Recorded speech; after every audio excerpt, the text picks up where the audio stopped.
Bonjour du vase de l'Éternel. Le vase de lui-même ne peut rien faire. Tu peux être apôtre, prophète, évangéliste, pasteur et docteur. Mais si dans ce vase que tu es, il n'est pas animé par le seul et l'unique apôtre, prophète, évangéliste, pasteur et docteur, Yeshua Jésus-Christ, tout ce que tu feras en tant qu'homme n'a aucune valeur. Ça veut dire que le vase sans l'auteur, le Créateur, le Tout-Puissant, celui qui a donné la vie à toutes choses, s'il ne te donne pas la vie. Les premiers apôtres un jour ont dit, « Jésus, où tu veux que nous allions? C'est toi qui as les paroles de la vie. » Donc les premiers apôtres ont reconnu que sans Yeshua Jésus-Christ, ils ne pouvaient rien faire. Ils ne pouvaient aller nulle part. Ils ne pouvaient rien accomplir sans l'auteur. On voit aussi que dans l'Ancienne Alliance, Josué avait dit, « Si tu n'es pas avec nous, qu'est-ce que nous ne bougerons pas? Parce que nous ne pourrons rien faire. » Donc, aujourd'hui, c'est la même chose. Nous ne pouvons rien faire si le Dieu de la sainteté ne nous accompagne pas. Donc, dernièrement, il y a un mois à peu près, nous étions avec une sœur, une fille dans la foi, et on priait ensemble. Et on priait pour l'Italie. Et Dieu a manifesté sa présence comment? Nous avons commencé à entendre des petites clochettes. Et on s'était posé la question, moi-même et ma sœur, dans la foi, qu'est-ce que ça veut dire? Alors elle a été à la fenêtre pour voir d'où venait ce son. Et elle ne voyait pas. Elle est revenue et d'une deuxième fois, les clochettes ont sonné. Alors, je me suis dit, pour avoir les réponses, il faut toujours aller à la source. La source, c'est quoi? La Bible. Donc, j'ai été chercher dans la Bible qu'est-ce que représentent les clochettes. Et là, je me suis aperçu que les clochettes se trouvaient sur l'habit du souverain sacrificateur de notre foi, c'est-à-dire Yeshua Jésus-Christ, qui vint dans la présence de Dieu devant l'Arche d'Alliance. L'Arche d'Alliance, ça c'est l'Ancienne Alliance, mais ce qui est la présence de Dieu, c'est là où Dieu se manifestait. Alors, nous voyons que ces petites clochettes sont symboles de la sainteté de Dieu. C'est la sainteté de Dieu, la présence de Dieu, la sainteté de Dieu. C'est un symbole. Et puis, quelque temps après, un mois après, là, un matin, j'entends le Saint-Esprit me dire « Kadesh ». Alors, je me suis dit, qu'est-ce que ça veut dire? Je vois que c'est un mot hébreu, mais je ne comprenais pas, je me souvenais pas de la valeur de ce mot. Donc, j'ai été chercher qu'est-ce que veut dire Kadesh. Et Kadesh, ça veut dire quoi? La sainteté. Donc, une deuxième fois, Dieu me dit la sainteté. Pourquoi Dieu, deux fois de suite, sur le témoignage de deux personnes, sur le témoignage de deux, dans la vérité, bien sûr. Donc, deux fois, Dieu me rappelle la sainteté. Pourquoi Dieu nous rappelle aujourd'hui la sainteté? Tout simplement parce que, comme j'avais expliqué, la première alliance, ça veut dire quand Adam et Ève, Ève a été piquée par le serpent et le venin, c'était le mensonge. Ça a mis en elle, ce qui veut dire qu'il y avait le bien et le mal. Et à travers cette semence, ça les a fait sortir de la sainteté de Dieu. Ça veut dire que quand on reçoit du mensonge du diable dans nos vies, ça nous fait sortir de la sainteté de Dieu. Et donc, à cause de la semence qu'ils ont reçue du serpent, ça les a fait sortir de la présence de Dieu. Et ça les a conduits sur le premier enseignement que Dieu donnera, c'est la première alliance. Mais la première alliance, c'est aussi l'enseignement de l'arbre de la connaissance du bien et du mal. Et Dieu a dit, si tu manges de cet arbre, tu mourras. Ça veut dire que la première alliance ne nous amène pas à la vie, mais nous amène à la mort. Et nous voyons que dans tout ce qu'on trouve dans la première alliance, c'est la vie des gens qui vivent dans le monde. Ça veut dire aussi bien des juifs que des gentils. Nous voyons que tous les peuples, toutes les situations sont décrites dans la première alliance. Mais tout cela nous amène à la mort. Alors Jésus, Dieu fait homme, est venu sur la terre pour nous libérer de la mort, de la conséquence des péchés, de la désobéissance. Lui-même a pris nos péchés et les a portés à la croix de Golgotha pour nous libérer de la malédiction de la loi, de la condamnation, de l'impureté. Jésus, le juste, celui qui nous a tant aimés, celui qui a donné sa vie pour nous libérer de la première alliance et nous faire passer par ce qu'on appelle la porte, la croix, le Tav, le chiffre 4 qui représente le mercredi où Jésus a été mis à la croix, c'est-à-dire au centre du chandelier, ce qui représente le salut, la porte, et si vous regardez, nous passons de la première alliance par la porte du salut pour rentrer dans la deuxième alliance, dans la grâce du Seigneur Jésus-Christ. Donc dans la première alliance, nous voyons le libre arbitre entre le bien et le mal, mais même si les gens avaient le bien et les autres avaient le mal, tous ces groupes de personnes, ça ne les sauvait pas pour autant. Pourquoi? Parce qu'ils avaient tous péché. Et donc, c'est par grâce, quand nous recevons la grâce du Seigneur Jésus-Christ, que nous passons par la porte du salut et que nous rentrons dans la nouvelle alliance, dans la grâce du Seigneur Jésus-Christ, qui doit nous préparer, le chemin qui nous prépare à quoi? À l'enlèvement de l'Église.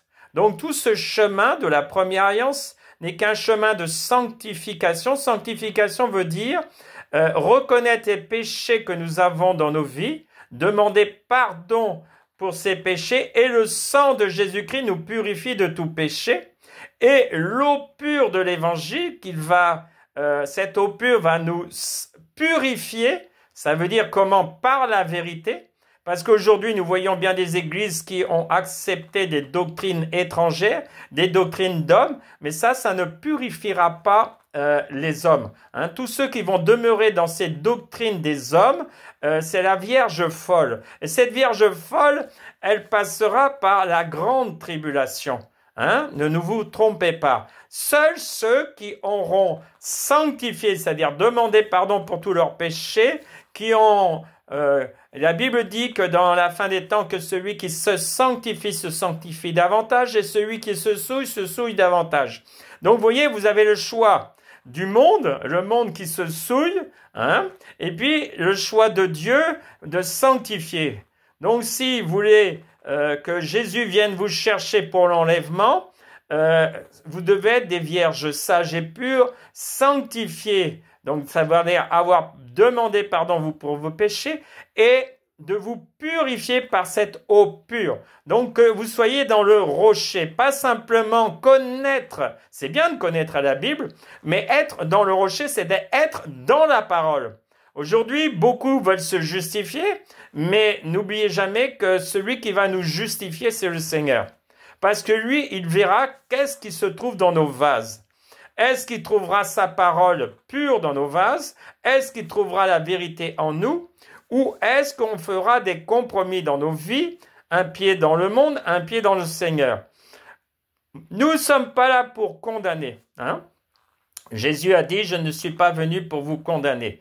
Mais vous savez que ce qui a amené la malédiction au début, on pourrait dire que certaines personnes vont dire c'est Dieu qui a maudit. Non, je dis, Dieu n'a jamais dit ça dans la Bible. Ceux qui ont compris ça, ils n'ont pas compris. C'est pas Dieu qui a maudit.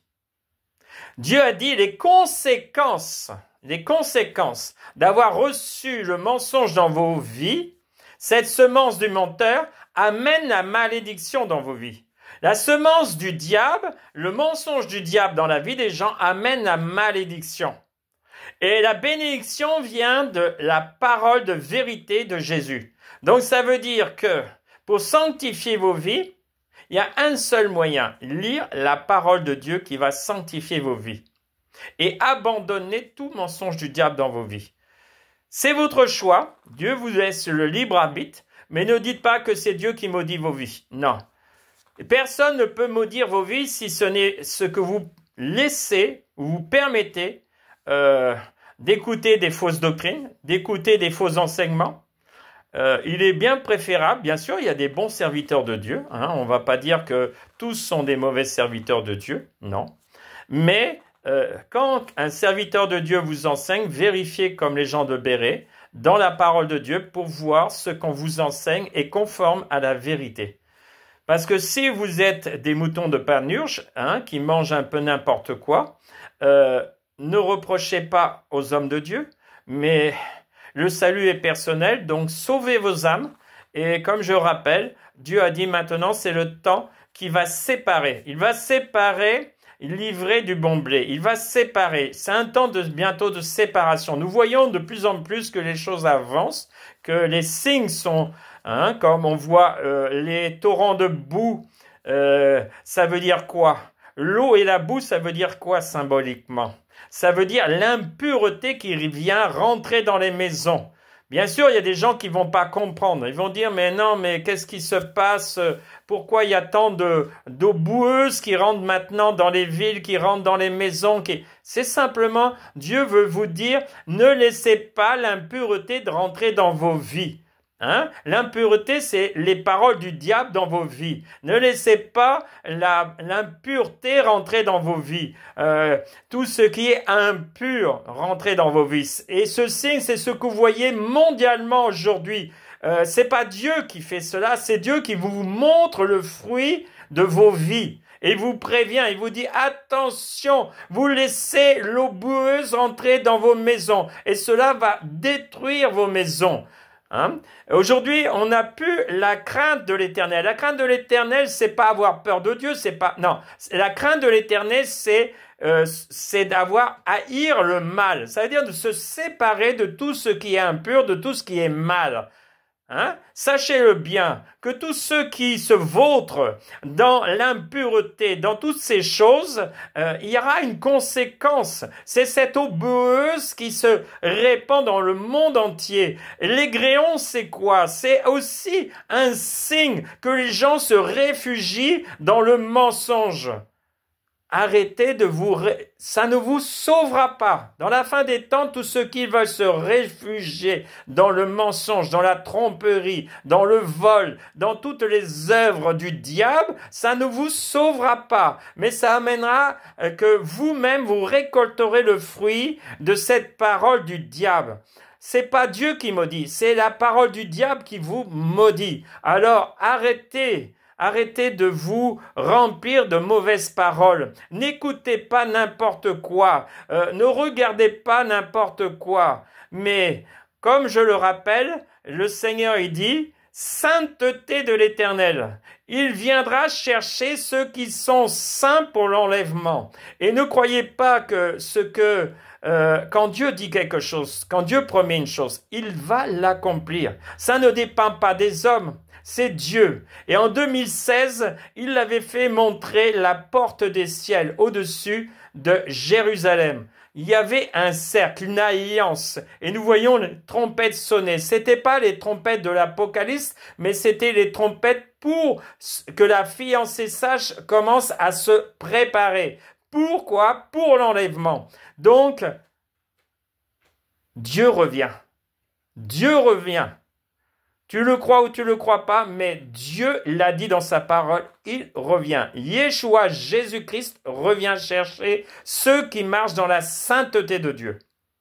Et vous le verrez, quand ces millions de personnes vont quitter la terre, vous verrez.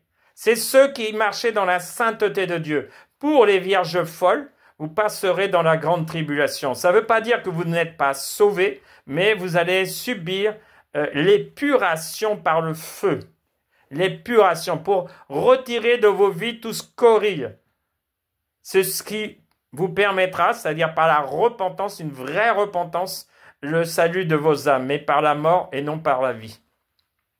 Donc je le rappelle, sainteté de Dieu, le message actuel. Préparez-vous, préparez-vous, il est le temps. Préparez-vous. Gardez vos yeux, gardez vos cœurs, gardez vos pensées dans la sainteté de Dieu. Séparez-vous de tout ce qui est impur, séparez de tout ce qui est mauvais. Message de l'Éternel, parce qu'il vous aime et il vous prévient. Merci Jésus.